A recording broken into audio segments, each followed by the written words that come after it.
Not every project needs to be massively complicated, and even some projects that appear to be very complicated at first are actually very simple to make. And one of these projects that I've had my eye on for a really long time is this optical illusion cube that I've seen all over the place made out of metal, but today I'll be making it out of wood. And the goal is to finish building this entire cube using only two main tools, and that's going to be a drill of any kind and a saw of any kind. Now the wood I'll be using today are some pieces of trim that I got for free out of a construction project. Now I'm not going to be using all of these pieces to make the cube, because there's another optical illusion I want to try my hand at making, and that is the impossible triangle, which just looking at it straight on doesn't seem like it should work. And it doesn't work because you're looking at it at a very specific angle, and that makes it appear to work, even though the entire thing is not actually a triangle. So let's get started with the measurements and cutting down these pieces of wood into lengths that make sense.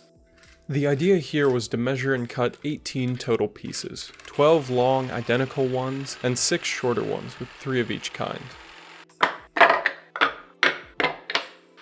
Now is time for the fun part when we start the assembly. Our goal is first to connect these 12 pieces into 6 pieces that are square like this.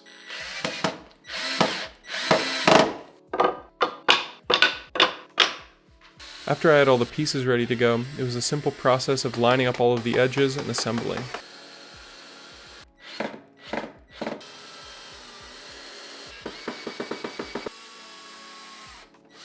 Overall, it came out okay, and the general idea is there, but I messed up by making the short sides a little bit too long, which reduced the size of the gap, and I also didn't have perfectly straight cuts, which made some of the edges not perfectly square. The triangle optical illusion, on the other hand, is much more simple, and I really only needed 3 pieces of cutoff from the previous cube. All I had to do was arrange them in the shape you see here, and get the camera angle just right, and it would look almost perfectly like a triangle that is completely impossible. Well, today's projects really can go to show that even if something seems pretty simple at first, it isn't always going to turn out how you expect.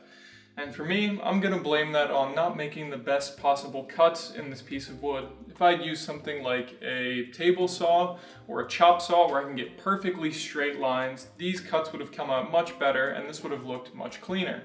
But you live and you learn, and you don't make the same mistake the second time. Looking at the optical illusion triangle though, I'm so pleased with how that came out, and it's so simple that I highly recommend all of you giving that a try if you have the scrap wood to use. It's a super quick and easy optical illusion that unfortunately does look a little bit better on camera than it does in person, but it is still pretty convincing. I really enjoyed trying my hand at making these optical illusions. It was really cool, and you're usually not trying to make stuff like this with regular woodworking, so it's a bit of out-of-the-box thinking, which is always a ton of fun. But if you're interested in some extra behind-the-scenes content, like where my headspace was at when I was making these projects and all the other ones featured in my other videos, consider checking out my Patreon, link down below. Otherwise, thank you so much for watching. I really look forward to seeing you in the next video.